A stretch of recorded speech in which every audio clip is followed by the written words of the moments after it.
नमस्कार। चलिए आज एक नजर डालते हैं भारतीय खेलों के लिए गुजरे एक कमाल के साल पर। जीत, कुछ दिल टूटने वाले पल और ढेर सारी उम्मीदें, सब कुछ था इस साल में। तो सवाल यही उठता है कि आखिर हमारे एथलीट्स ने दुनिया के सबसे बड़े मंच पर कैसा परफॉर्म किया। आइए इसी सवाल का जवाब ढूंढते हैं।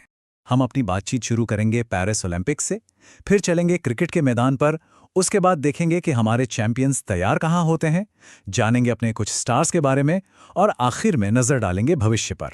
तो चलिए सीधा मुद्दे पर आते हैं और शुरुआत करते हैं साल के सबसे बड़े स्पोर्ट्स इवेंट से, पेरिस ओलंपिक्स 2024। पेरिस की बात करें तो यहाँ हमारे कई सितारों ने चमक बिखेरी।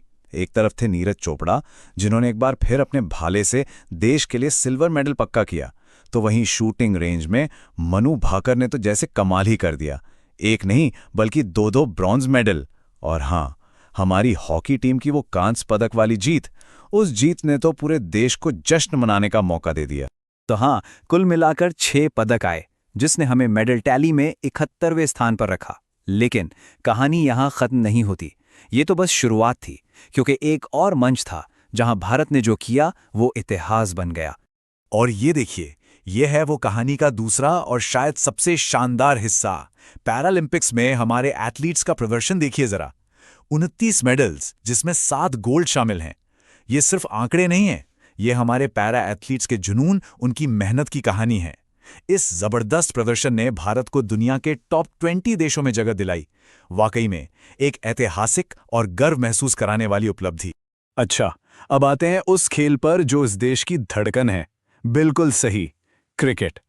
क्रिकेट की कहानी में तो पूरा ड्रामा था।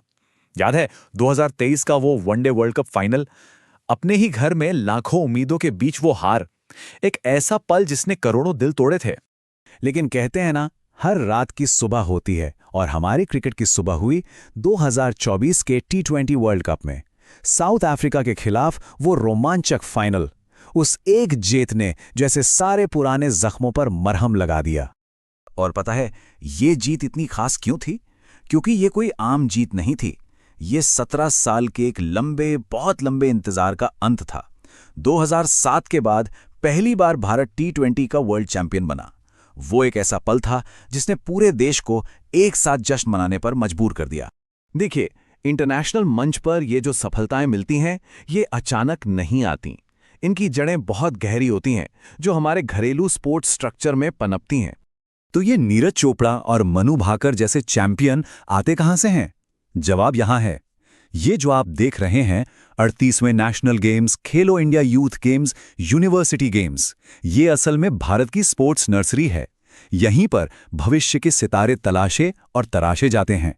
जब हम देखते हैं कि यूथ गेम्स में महाराष्ट्र टॉप कर रहा है या पैरा गेम्स में हरियाणा, तो असल में हम भारत के अगले ओलंपिक दल की नींव को मजबूत होते हुए देख रहे हैं। चलिए अब जरा उन चेहरों की बात करते हैं, उन स्टार्स की जिन्होंने ये सब मुमकिन किया और देश का नाम रोशन किया। और जब भी चैंपियंस की बात होती है, नाम सबसे पहले आता है नीरज चोपड़ा का। उन्होंने एक बार फिर साबित कर दिया कि वो बड़े मंच के बड़े खिलाड़ी हैं।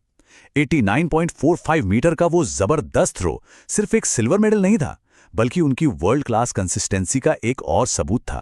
और फिर है मनु भाकर। जरा सोचिए, ओलंपिक्स के प्रेशर में एक नहीं बल्कि दो मेडल जीतना, ये उनके कमाल के टैलेंट और फौलादी इरादों को दिखाता है।